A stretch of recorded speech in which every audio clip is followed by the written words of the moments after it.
도쿄 이치가야의 일본 방위청. 1970년 일본 육상자위대 동부방면 총감부가 자리하고 있던 이곳에서 전대미문의 사건이 벌어졌다.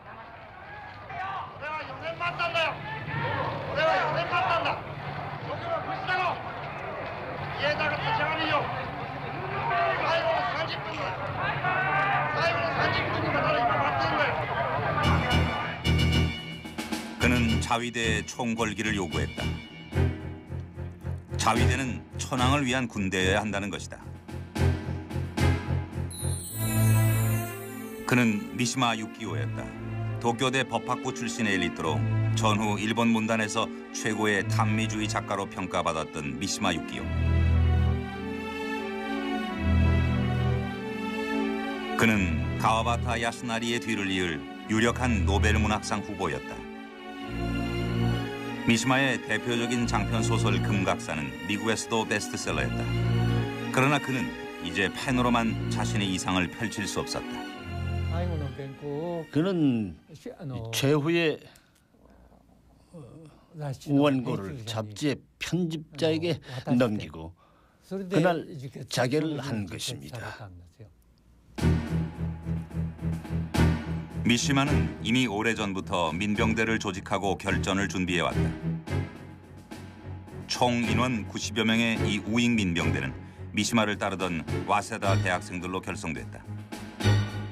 이들은 1967년 결성식을 갖고 4년여간 강도 높은 군사훈련을 해왔다.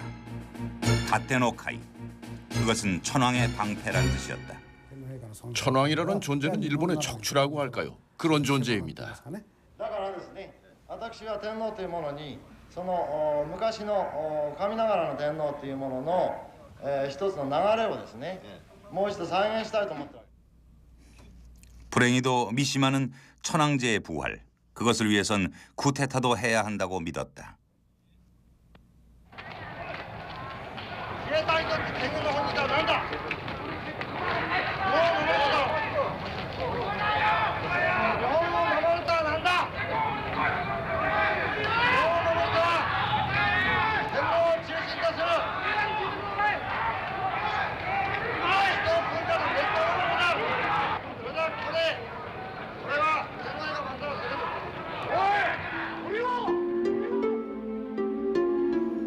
그리고 미시마는 할복 자살했다. 스스로 배를 가르고 함께 간 다테노카이 대원이 목을 쳤다. 전통적인 사무라이들의 방식이었다.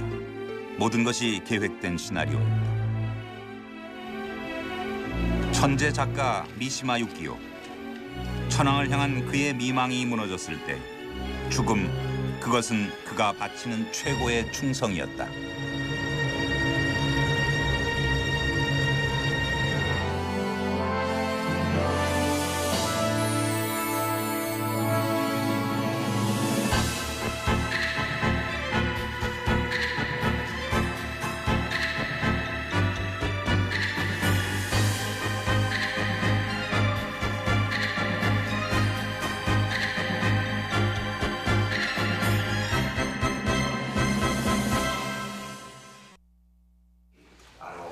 지난 4월 29일 천황제의 전쟁 책임을 묻는 집회가 열렸다. 이날은 죽은 히로히토의 생일로 국경일로 지정돼 있다. 시민단체들은 해마다 모여 이에 폐지를 요구하고 있다. やはり歴史教科書はもう女性が不在、そして天皇をこれは神武天皇がまた初代という形で出ているわけですが天皇の歴史ということになっており、また加害というのは全く見えない。南京虐殺というのは多少入ってはいてもそれは否定的な論説の中で入れられているわけですね。でこういうように 위안부 문제 해결에 앞장서고 있는 니시노 루미코 씨가 발언을 하고 있을 때였다.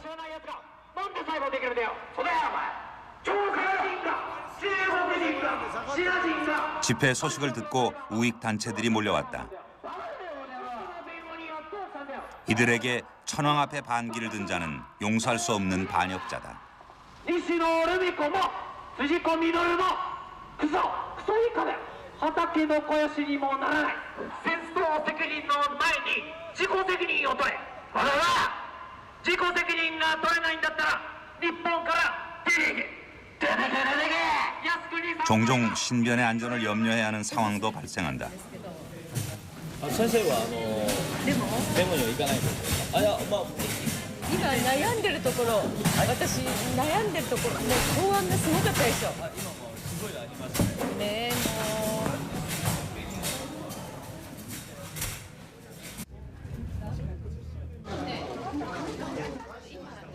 그런데 이날 집회를 찾아온 불청객은 우익들만이 아니었다. 행사장 밖에는 수십 명의 사법경찰들도 이들을 기다리고 있었다. 실내 집회가 끝나고 가두 시위가 이어졌다.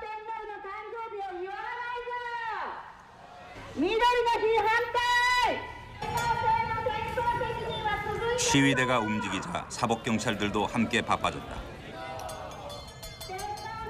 시위를 방해하거나 저지하는 일은 없다. 그러나 시위 참가자들 한 명 한 명의 움직임이 세세히 기록되고 촬영된다. 公安警察がたくさんいるんですけども、やっぱりこういう活動厳しいですか？ 연중 계속이죠. 그러니까 저희들은 저 바보들과 세금을 낭비하는 것이죠. 요컨대 저희들의 시민 운동을 항상 감시하며 우리들을 죄인 취급하려는 거죠.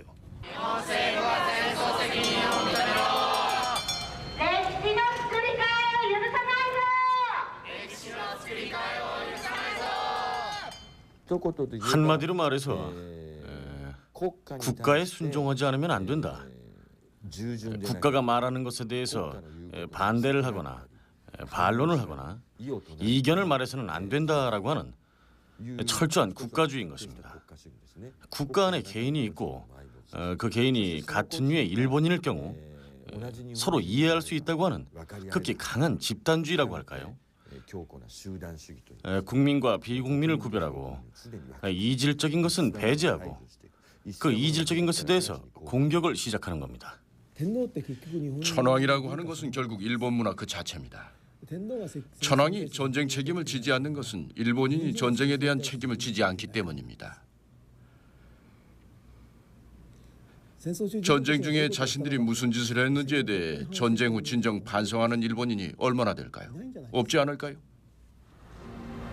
전후 일본 사회에서 황실에 대해 말하지 않는 것은 암묵적인 터부였다. 그런데 1969년 패전 후 처음으로 그 금기에 도전한 이가 있었다. 그해 1월 2일 황거에는 이른 아침부터 20만 명의 일본인들이 몰려들었다. 도쿄 공습으로 초토화된 궁전을 다시 세우고 맞이한 첫 번째 신년 할일. 그런데 손을 들어 답례하는 히로히토를 향해 4발의 고무새 총 탄환이 날아들었다. 천황을 향한 최초의 테러.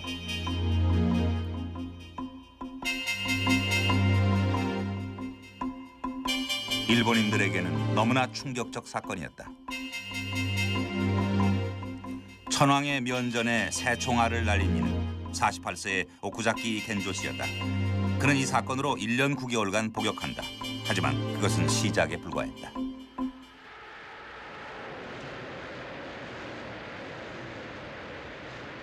그로부터 14년 후 오쿠자키 씨는 다시 황거로 향하고 있었다. 그날은 4월 29일 히로히토의 생일이었다.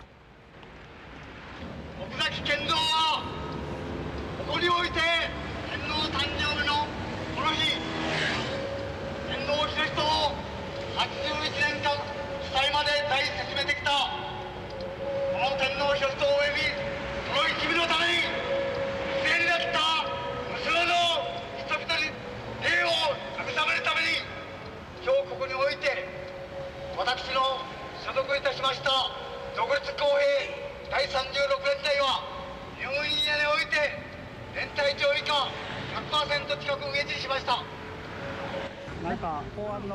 그는 도쿄 거리의 가장 위험한 인물로 낙인찍혔으나 천황을 향한 응징 의지를 굽히지 않았다. 일본이 아시아에서 전쟁을 하게 된 책임은 누구에게 있는 것인가? 이것은 일본 내에서도 큰 논쟁이 벌어지고 있는 것인데요. 오쿠자키 씨는 전쟁을 일으킨 책임은 역시 쇼와 천황에게 있다고 생각하고 있습니다. 이 생각은 일본 국민들 사이에서도 찬반으로 나뉘고 있지만 오쿠자키 씨는 그렇게 생각하고 있어요. 즉 전쟁을 일으켰고 더구나 병사들에게는 식량도 없는데 더 이상 싸울 수가 없지 않은가. 그런 전쟁을 계속하는 것은 말도 안 된다. 이에 대해서 쇼와 천황이 병사들에게 미안하다고 한마디라도 한 적이 있는가 하는 식으로 그는 생각을 하고 있습니다. 오쿠자키 씨는 태평양 전쟁 당시 최대 격전지 중 하나인 뉴기니아 섬에 배치됐었다. 그리고 전쟁 말기 일체의 지원이 끊긴 채 버려졌다. 굶어 죽는 병사들도 부지기수였다.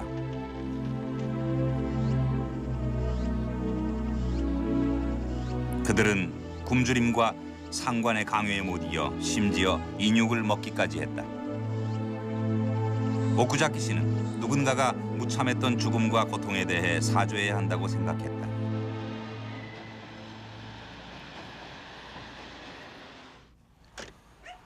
특히 그는 당시 부대에서 총살된 동료 2명의 죽음의 진상을 밝히기 위해 옛 상관들을 찾아다니게 된다. 聞くところによりますとね、いわゆる瀬尾幸男さんがですね、ご主人さんがその吉沢哲之助さんのですね、処刑射殺した、いやご主人さんの目の前で小清水が射殺したわけですか。なんかそういうことされて。いやその当時の前のことですけれども、小清水さんだけでやったのはないですから、ただ命令で小清水さんも軍の命令でもう軍に命令されてしたわけですか。命令出されて結局軍にはもう行くところが何名進めたいというか何名おるということだで報告になっておるところですからね、生存者は何名。いやだから命令によって射殺したわけです。私は生殺してるんですがね。それは誰が命令したって軍の。軍の方のなんだと思う。それはそういう公式に命令されたもんでしたら、厚生省にはそういうふうに彼は射殺されたという軍の言われて記録されてるわけですか。何分こういう山の中の、もういつ玉砕になるか、玉砕命令が出るかわからない状態になっているところなんですからね。まあいろいろ喋ったって私もなんですけれども、まあいつからこの公民館で行事もやらに関して。まあ私はね、ご主人さん드러나지 않는 진실 앞에서 그는 흥분했다.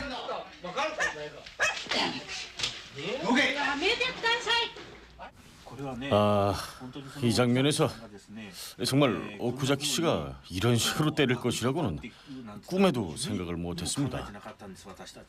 정말 깜짝 놀랐습니다. 너는 왜 조선 사람을 죽였는가? 라고 물으면 저는 모릅니다. 상관이 시켰습니다. 라고 합니다. 그래서 한 계급 위로 가고 다시 위로 다시 위로 가장 위쪽까지 찾아가서 육군 대신 내각 총리에게 가서 그에게 물어봐도 모릅니다. 또 천황의 명령이라고는 말할 수도 없습니다.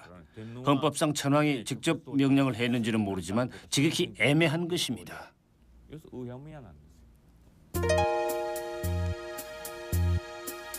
오쿠자키 씨의 행적은 5년여의 취재 끝에 다큐멘터리로 만들어졌다.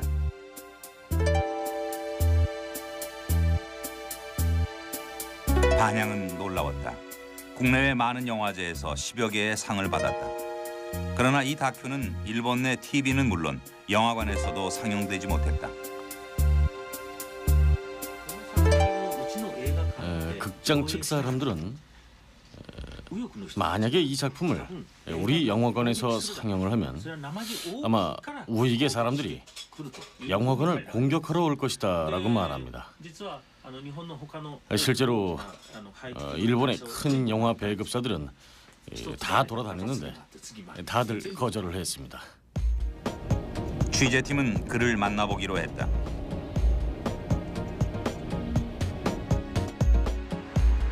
오쿠자키 씨가 살고 있다는 고베시.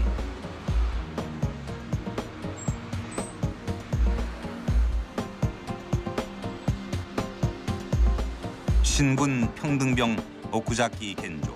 그의 집이 틀림없었다. 하지만 셔터문이 굳게 닫힌 채 그의 행방은 알 수가 없었다. 이웃의 누구도 오쿠자키 씨의 소식을 알지 못했다. 知らないですか。はい。聞いたこともないですか。ないですね。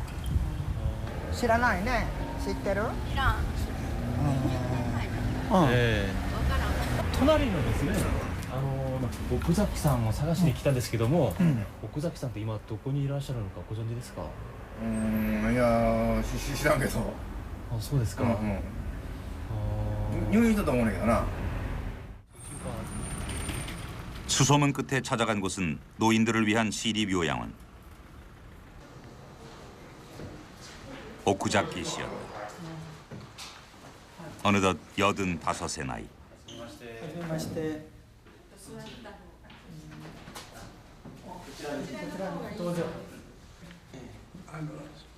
오쿠자키 씨는 또다시 12년간 수형 생활을 했다. 97년 그가 돌아왔을 때 유일한 가족이던 아내마저 죽고 없었다. 병원에서는 그가 치매라고 했다. 총을 맞은 건가? 폭탄 맞았나? 파편? 하지만 전쟁의 기억을 더듬는 동안 그에게 망각은 없었다. 아무도 사죄하지 않았고 고통은 지워지지 않았다. 일기에다는 어떤 내용들을 쓰시는? 오쿠자키 씨의 일기장이었다. 그는 요즘도 계속 일기를 쓰고 있다고 했다. 혼미한 기억 속에서도 그는 여전히 천황의 죄를 묻고 있었다. 一言も責任取るとらへんね。やろうはね、やつはね、けどあんなもん人間じゃない。一言もね、死ぬまでね、誰にもね、つまらなかった言って一言も言ってない。人間は間違いあるんです。間違いあった素直にね、間違いを犯したらね、素直に頭下げてね、やつは死ぬまで一言もね、一言も悪かった言ってないんです。 평생 천황의 책임을 물어온 오쿠자키 겐조 씨. 그는 지난 6월 16일 사망했다.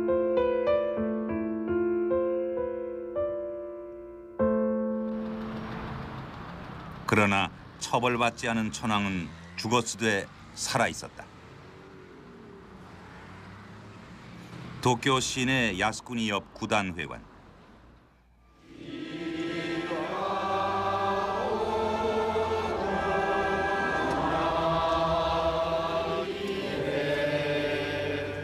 죽은 히로히토의 생일을 축하하는 행사였다.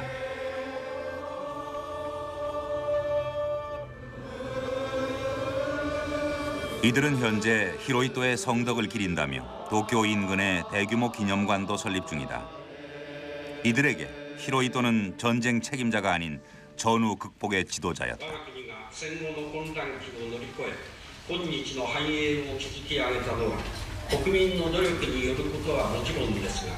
同時に昭和天皇が国民一人一人を温かく励まし勇気づけられたことによるものである。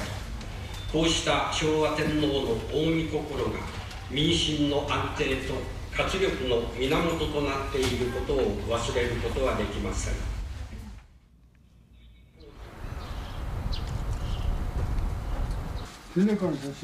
실제로 여전히 히로히토를 신으로 모시는 이도 있었다. 94세의 고스카 씨. 그는 아직도 히로히토의 충성스런 신민이기를 자처한다. 천황의 친필이 든 이 사진은 그에게는 더 없는 자랑거리다. 어떻게 폐하의 사진을 바닥에 내려놓습니까? 나에게 있어서는 신과 같은 분인데 그래서 사진을 신단에 올려놓습니다. 옛날에 쇼와 천황의 사진으로요. 고스카 씨에게는 지금도 만세 일개의 천황은 가미사마, 즉 신이다.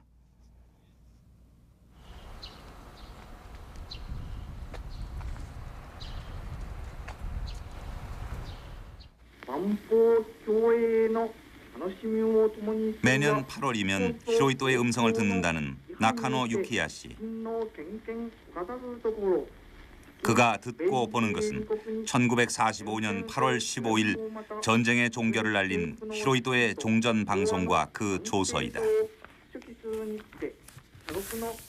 나카노 씨는 히로히토의 성스러운 결단 때문에 전쟁이 끝났다고 믿고 있다. 그는 당시 중국 전선에서 히로히토의 종전 방송을 들었다. 특징이 있는 색다른 목소리로 우리에게 있어서는 신의 목소리니까요. 신의 목소리가 내려온 것과 같은 그런 느낌이었습니다. 예, 그렇습니다. 모두 그렇게 생각했습니다. 모습도 보이지 않고 목소리가 들려오는 일도 절대 없었으니까요. 나카노 씨는 종전 방송 녹음 테이프와 종전 조서, 당시 사진을 자신의 삼종 신기라 명명했다. 자신에게 평화로운 삶을 준 귀중한 보물들이라는 것이다. 이것이 있기 때문에 오늘날 우리들이 살아있다고 생각합니다. 이 종전 조서가 있었기 때문에 전쟁이 끝난 거라고 생각합니다. 이거 그러면 이거 조서는 얼마나 많이 읽어보셨는지 테이프는 어느 정도 많이 들. 本放送でねこれ終戦の首相は何回ぐらい今まで何回ぐらいこう読んだり聞いたり 매년 8월이 되면은 생각나서 꺼내보고 전쟁을 떠올립니다. 그러니까 해마다 한 번 정도는 보는 것입니다.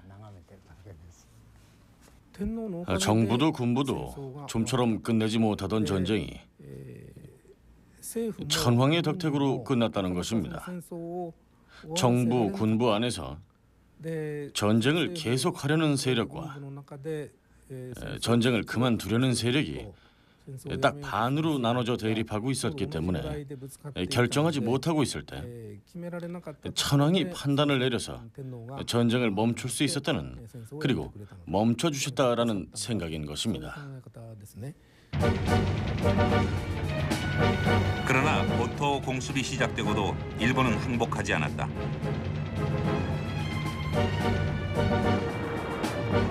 그리고 마침내 원폭이 투하됐다.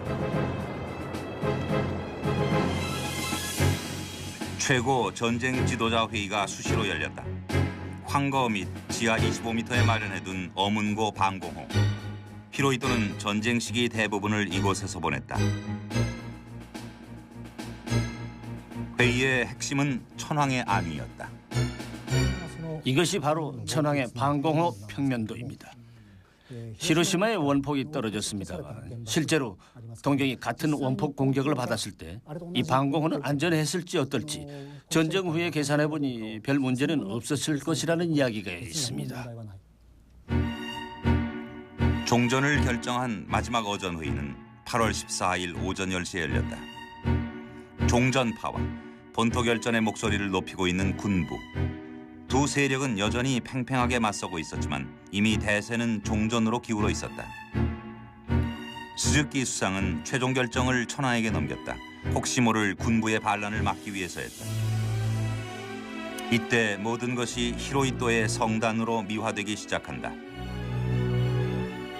그것만이 국민을 참혹한 전쟁으로 몰아넣었던 천황이 책임을 면하는 길이었다. 히로히토는 14일 밤 2번에 걸쳐 종전 선언을 녹음했다. 천황의 목소리를 녹음했다고 해서 5금반. 그것은 어느새 태평성대를 여는 선언이 돼 있었다. 天皇陛下のお言葉でございます。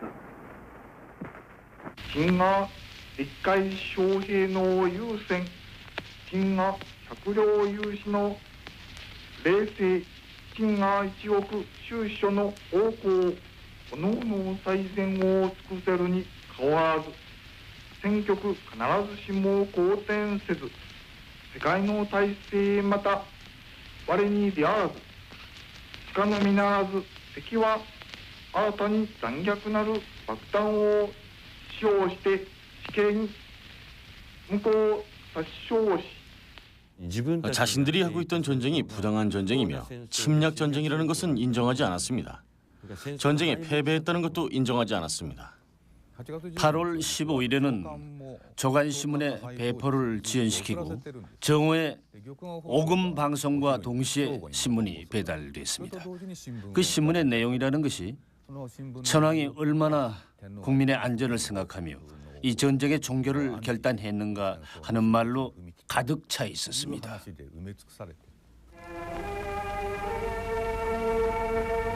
西段下る昭和20年8月14日米英を敵として渾身戦うことここに4年我らの力至らずしてこの日大東亜戦争終結の大将を拝す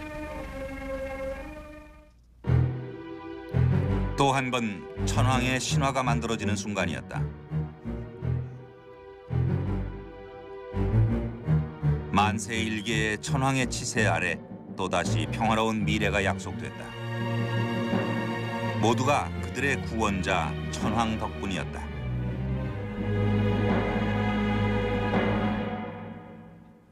종전 조서에서 가장 표현하고 싶었던 것은 앞으로 일본이 처하게 될 난관을 미리 방지하는 것, 그리고 천황제를 계속하는 것이었다고 생각합니다. 그런 의미에서 말하자면 지배층의 의도를 적절히 표현한 것이라고는 할 수 있습니다. 그렇기 때문에 저는 종전의 조서를 천황제 계속 선언이라고 생각하고 있습니다. 성단이라는 신화는 전후 히로히토에게 구사일생의 기회를 제공한다. 단 한 번의 방송으로 일본 열도를 무장 해제한 천황. 미국의 요구대로 히로히토는 신의 지위를 포기하는 대가로 상징 천황의 자리를 얻게 된다. 천황의 새로운 지위를 알기 위한 순행이 시작됐다. 군복을 벗은 히로히토는 이제 국민의 안위를 염려하는 평화의 천황이었다. 다시 충성스러운 신민들. 새로운 신화도 역시 현실이 됐다. 천황은 각지에서 매우 환영을 받았으며 그로 인해 천황과 국민은 매우 깊은 관계라는 것이 재인식되었습니다. 천황도 즐거웠고 국민도 매우 감격했다는 것은 누구도 부정할 수 없다고 생각합니다. 그것이 일본입니다. 혁명이 없는 일본의 비극인 것입니다. 그런 가운데 천황은 군국 천황에서 평화 천황으로 어느새 바뀌었죠. 그러므로 천황이 책임을 지지 않는 것은 일본 국민 전체가 역사에 대한 책임을 갖지 않는다는 것을 나타내는 것이라고 할 수 있습니다. 전쟁이 끝나고 6만여 명의 패잔병들도 돌아왔다. 해외의 전장에서 가해와 패배를 동시에 경험한 천황의 군대. 그들은 히로히토의 성단 신화가 허구라는 것을 잘 알고 있었다. 그러나 그들은 침묵했다. 돌아온 병사들은 자신들이 저지른 일에 대해서 말하고 싶어 하지 않습니다. 그런 말을 해서 가족으로부터 그런 나쁜 일을 한 인간으로 보이기 싫고 또한 그 가족들이나 전쟁에 가지 않은 사람들은 전쟁의 실태를 전혀 모릅니다. 이렇게 전후의 일본 사회가 만들어졌습니다. 1974년 한 일본군 장교가 군도 한 자루를 들고 나타났다. 오노다 히로 소위 29년 만의 귀환이었다.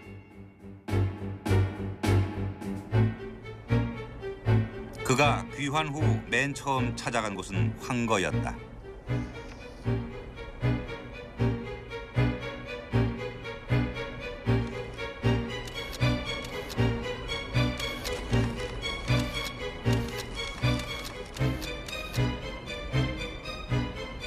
영웅 탄생의 서막이었다. その当時自分のあれは見習い士官だったもんですから本当のいわゆるそのだけの身分でお別れして戦場に参ったもんです。またそれだけの身分でもう一度帰還のご報告申し上げたいとそういう気持ちから出たものです。 사람들은 그를 마지막 황군이라고 불렀다. 小野田さんはもう英雄なんですか？ 영웅이지. 지금도 영웅입니다. 천황폐하도 만나고 영웅 대접을 받았습니다. 대단한 것입니다. 저는요 정말 놀랐습니다. 1945년 필리핀 루방섬에 정보장교로 침투했던 오노다 히로. 그는 전쟁이 끝나고도 돌아오지 않은 채 자신만의 전쟁을 계속하고 있었다.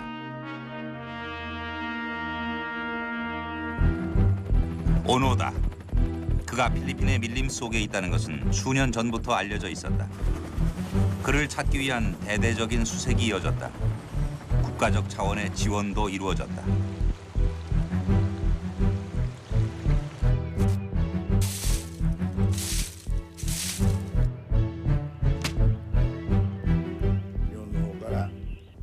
그러니까 섬 안에 이 전단도 뿌리고 일본 음식도 이제 군데군데 걸어놓고 나면은 다음 날 없어져 있으니까 아하 산속에 사람이 있다는 걸 알 수 있었습니다. 그래서 라디오 방송도 크게 틀어주기도 했고요. 그래서 우리는 오노다 히로가 산속에 있다는 것을 이미 알고 있었습니다. 그런데 오노다는 좀처럼 모습을 드러내지 않았다. 가족들의 호소도 소용이 없었다. お前は日本が戦争に負けたということを最初信用しなかった。戦争を継続しているつもりでやっておるわけです。勇気がないとか卑怯未練であるとかということはお前の前には当てはまらないと思います。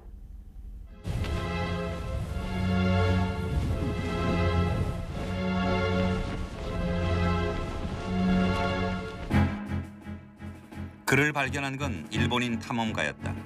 단독으로 루방섬을 찾아간 스즈키에게 오노다는 자신의 아지트를 공개했다.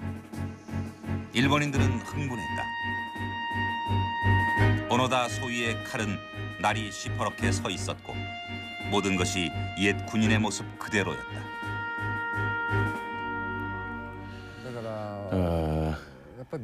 아직도 그런 일본 사람이 있다는 것에 대해서 매우 놀랐습니다.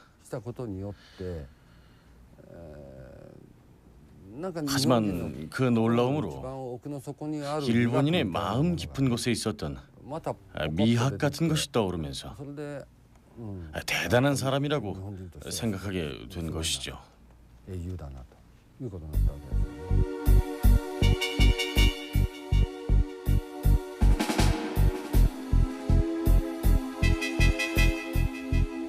열도는 다시 감격했다. 오노다 히로. 그는 살아있는 군인 정신의 화신이었다. 私たちはその小野田さんが無事であったことをまず喜ぶとともに小野田さんにお会いするのを実に、楽しみにこのフライトを続けているわけでございます。 귀환 작전이 시작되자 가장 흥분한 것은 일본 언론이었다.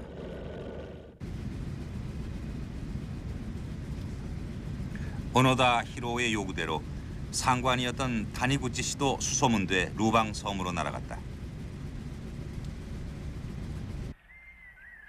웃지 못할 촌극이었지만 일본인들에게 이것 또한 신화처럼 받아들여졌다. 이 사람이 다니구치 상관입니다. 명령서를 가져가서 오노다가 돌아오게 된 것입니다. 어떤 명령입니까? 전쟁이 끝났으니까 돌아오라. 이제 다 끝났으니까. 상관이 이것을 읽어주지 않으면 오노다는 아직 전쟁 중이라고 생각하니까요. 그래서 상관이 간 겁니다. 그러면 오노다 히로는 상 그때도 전쟁이 끝난 줄 몰랐다는 얘기. その当時も戦争がまだ終わってないと思ってた。 이미 알고는 있었지만 군대는 조직이기 때문에 명령을 받지 않는 이상 나올 수가 없었던 겁니다. 그래서 오노다가 명령서를 받고 나오게 된 것입니다.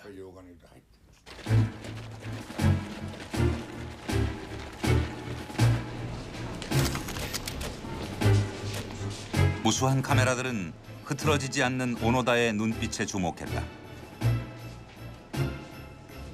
시퍼렇게 선 칼에 열광했다. 그가 밀림 속에서 어떻게 살았는가는 아무도 묻지 않았다. 오노다 역시 어떤 말도 하지 않았다. 언론이 보고 싶은 것은 마지막 황군 오노다 히로일 뿐이었다.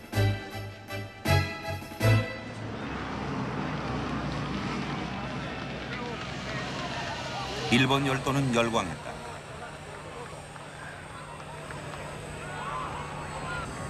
근 30년 만의 귀환.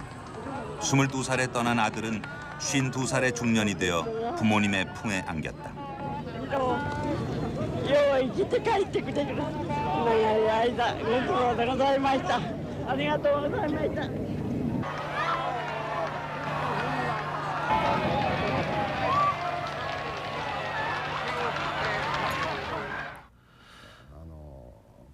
잘 돌아오셨습니다라고 쓰여진 해군 깃발을 들고 약간 우익적인 사람들이 환영을 한 것도 사실이고 일반 사람들도 공항에 많이 모였습니다.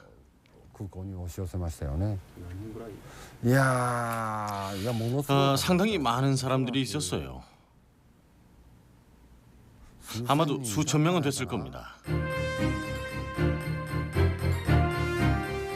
오노다의 귀환은 일본인들이 오랫동안 기다려온 기회였다. 성단 신화로 전쟁 책임을 벗어버렸으나 아직 패배자라는 컴플렉스를 갖고 있던 일본. 일본은 영웅 출연을 환영할 수밖에 없었다. ルパンの人の綺麗だったな。大きな島じゃないけど、僕もちょうどフィリピンを訪問しました時にね、ルパングの上を飛びましてね、殺したにいるんだかなということでね。 긴 전쟁을 끝내고 와서도 오노다 히로, 그는 여전히 황군으로서의 자세를 강요받고 있었다. 그러나 밀림 속에서 30년을 허비한 그는 천황의 희생양이자 전쟁의 또 다른 피해자였다. 우리들은 자신의 문화가 어떤 문화인가를 똑바로 보기 위해 각성하려는 과정을 거치지 않으면 안 되는 것입니다. 개개의 인간이 권력에 의해 하나의 톱니바퀴가 되는 것에 저항할 수 있는 인간이 되지 않으면 안 되는 것입니다.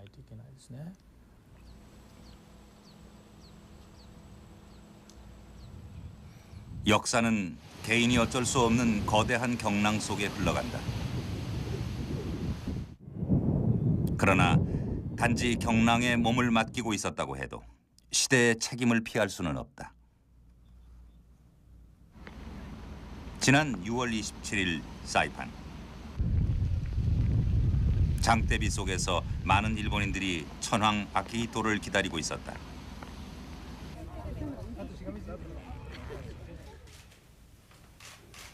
그것은 전후 60년 만에 처음 가는 천황의 해외 위령 방문이었다. 61年前の今日も島では壮絶な戦いが続けられていました。食料や水もなく、負傷に対する手当てもないところで戦った人々のことを思うとき、心が痛みます。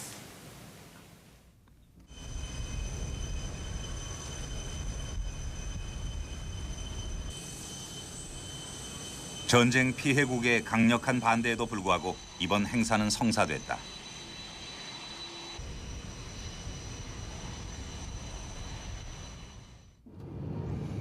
사이판은 태평양 전쟁 당시 미일 양국군과 현지 민간인 5만 5천여 명이 사망한 최대 격전지였다. 위령 방문은 대대적으로 이루어졌다. 아키히토 부부를 비롯 6천여 명의 유족과 우익 인사들이 함께 사이판을 찾았다.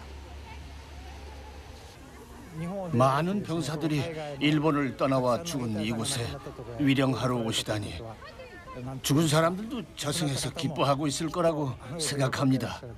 아주 고마운 일이라고 생각합니다. 아무 생각도 할 수 없었습니다. 저는 만세 절벽에 도착하니 눈물만 나왔습니다. 하지만 사이판에서 억울한 희생을 초래한 것은 천황과 군부의 명령이었다. 본토 공습의 전진 기지가 될 사이판을 사수하기 위해 옥소의 명령이 내려졌다. 수천 명의 군인과 민간인이 절벽에서 몸을 던졌다. 섬에 3천여 명이 전부 뛰어내려서 인간 방석처럼 쌓였습니다. 그러니까 사람 위로 떨어지게 되는 겁니다. 그래서 처음에 떨어진 사람은 죽고 이어서 떨어진 사람은 즉사하지 않았습니다.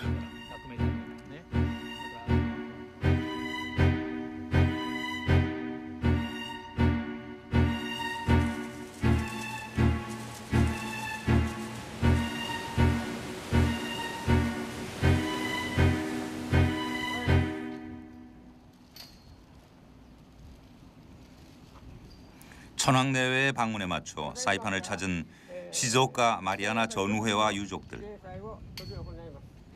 皆さんが故国の繁栄と同胞の安泰皇室のいやさかを願いし、お母さん天皇陛下万歳と叫んで散っていったのでありますが、賢くも陛下が外国における激戦地にお出かけになり、将兵の霊に対しご心配されるということは、それが特に我々が戦ったサイパン島であるということは誠に恐怖感激の痛いであります。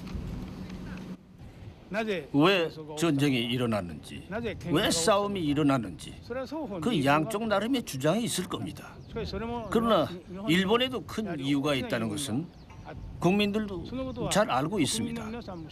그것을 무시한 채 전쟁 책임은 일본에 있다든지 천황에게 있다고 하는 것은 말도 안 되는 이야기입니다.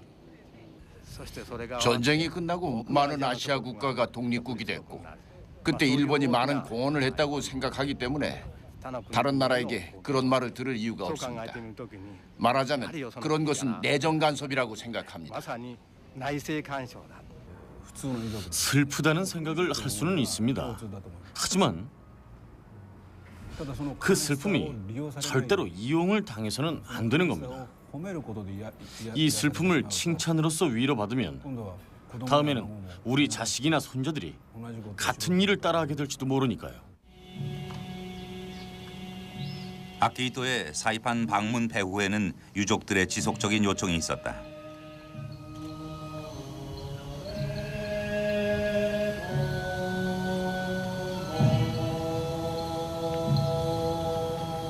태평양 전쟁 당시 일본군 전몰자 210만 명. 일본 유족회는 3대 보수단체의 하나로 일본 내 가장 강력한 압력단체다. 일본 유족회는 정치권과 정부에 관련된 사람들입니다.